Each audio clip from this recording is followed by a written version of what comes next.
Olá, meu nome é Séfora, eu sou mestra em Artes Visuais pela UFPE e participo do terceiro CIAME com o artigo A Decolonialidade nas Artes Visuais, breves considerações.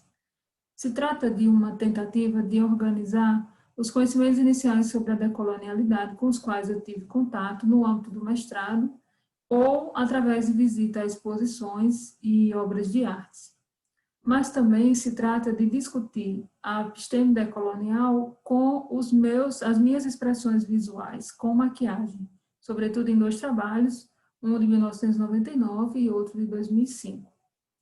O impulso inicial dessa pesquisa se deu depois de folhear um guia visual definitivo de arte que muito pouco falava sobre artistas sul-americanas,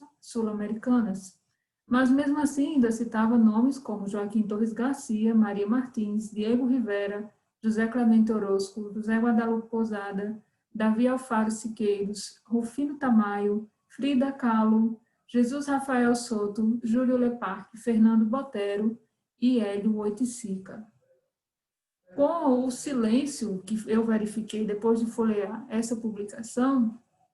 eu então percebi que deveria procurar por conta própria, né, essas obras e esses artistas, ou essas artistas, né, sobretudo, as mulheres artistas muito pouco citadas pelas publicações hegemônicas. Então, na Bienal de São Paulo de 2016, eu pude aumentar um pouco o repertório através da apreciação de obras de Bené Fonteles, Dalton Paula, Gabriel Abrantes, Gilvan Samico, Grada Quilomba, Jonatas de Andrade, Jorge Mena Barreto, Cátia Sepúlveda e Laís Birra. No artigo eu vou falar um pouco mais sobre duas obras, uma de Bené Fonteles, A Agoraoca Tapera Terreiro, e a outra de Laís Mirra, Dois Pesos e Duas Medidas. Em seguida, eu passo para a SP Arte de 2017, um festival anual de artes que ocorre em São Paulo, que reúne galerias do mundo, no qual foi possível observar obras de Pedro Figari, Joaquim Torres Garcia, Rafael Barradas, Maria Freire, Cícero Dias, Abraham Palatinic e Rubem Valentim. No artigo, eu discorro um pouco mais sobre o trabalho de Rubem Valentim, pelo mesmo motivo dos outros dois também já citados, é porque eles dialogam diretamente com a temática decolonial. Veja o exemplo de Rubem Valentim, que não só nas imagens, mas textualmente expressou, através de um manifesto ainda que tardio, ser totalmente contrário ao colonialismo cultural. Dando seguimento a essa busca por essas artistas, então estive em Montevidéu, onde pude visitar o Museu Torres Garcia, o Museu de História da Arte de Montevidéu, o Museu de Arte Pré-Colombiana Indígena, Casa Pueblo, e também o primeiro encontro de fotografia de Montevidéu. Então, nesse contexto, conheci trabalhos de Petrona Vieira, Virginia Teixeira Gomes, Eva Dias Torres, José Gurvitch, Manuela Aldab, Irina Raffo, Amália Nieto, Ananquia Assef, Florência Puoli, Jaqueline Lacasa e Alejandra Gonzalez, dentre outros.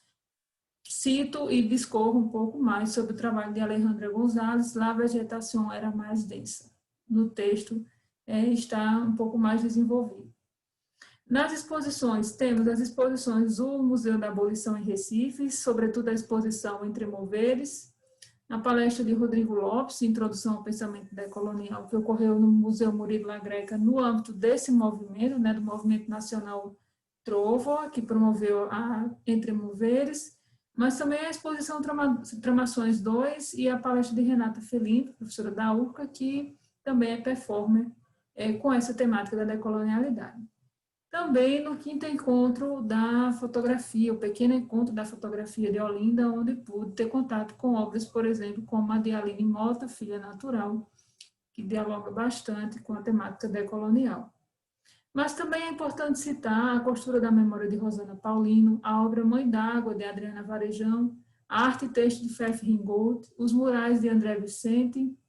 no Museu do Seridó, o Brasil antes de Portugal, desde Brasil, de Lídia Brasileira, na Casa de Cultura de Caicó, a obra Eu Mestiço, de Jonatas de Andrade, o poema balístico de Caetano Costa, a série Sacudimentos, de Ayrson Heráclito, e as pesquisas, sobretudo as pesquisas das minhas colegas do mestrado, Desiane Barbosa, Deise Eusébio e Luísa Bernardes. Mas, enfim, no segundo bloco, então, com a temática decolonial na teoria, né? Como é que se encontra organizada? E aí, então, eu vou discutir com Ramos sobre as políticas e poéticas no pós-colonialismo, com Mignolo, sobretudo no seu texto A Estese Decolonial, com Flores, em seu texto Tecnologia e Estética do Racismo, com Pedro Paulo Gomes, na Decolonialidade Estética e Geopolíticas do Sentir, mas também com Boaventura de Souza Santos e Flores e Petri, onde eu trago a minha pesquisa no mestrado,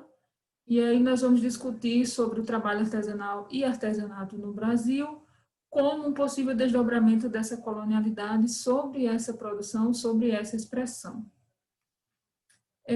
No terceiro bloco, falo sobre os meus experimentos expressivos, né? Algo que desenvolvi de forma experimental desde o final do século passado, né? 1999, são os meus primeiros desenhos, e eles então surgiram através de uma necessidade de me expressar, de expressar o que eu estava sentindo naquele momento. Eu passava por uma perda familiar muito significativa, o que foi retomado, né, com muita força agora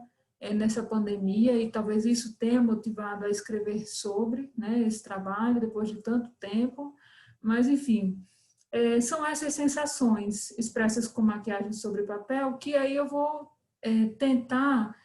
organizar essa expressividade dialogando com a episteme decolonial. E o texto traz isso de uma forma assim, bem clara, porque eu vou questionar o uso da maquiagem por mulheres e, sobretudo, por crianças,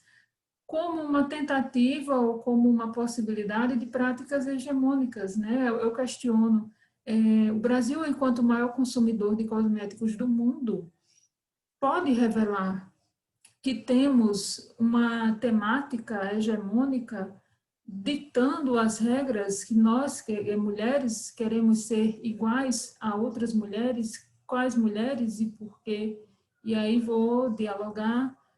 com essas questões, refletindo sobre elas e propondo, né, essas reflexões através dessas duas obras. E encerro, né, fazendo as minhas conclusões, com o potencial expressivo da maquiagem enquanto dispositivo artístico que evidencia questões decoloniais, as minhas percepções como forma de vida, né, trazida por Bourriot, e, claro, a metodologia, né, empregada nessas expressões, que a metodologia cartográfica é o percurso, né, é o que aconteceu, é o sentimento expresso ali daquele determinado dia, naquela determinada forma. Mas eu questiono, de fato, a necessidade de por que os corpos serem iguais e iguais a quem e por quê. Muito obrigada, conto com a contribuição de vocês. Como eu disse, é um trabalho fluido, aberto, contínuo, e espero aprender muito aí nesse evento. Muito obrigada.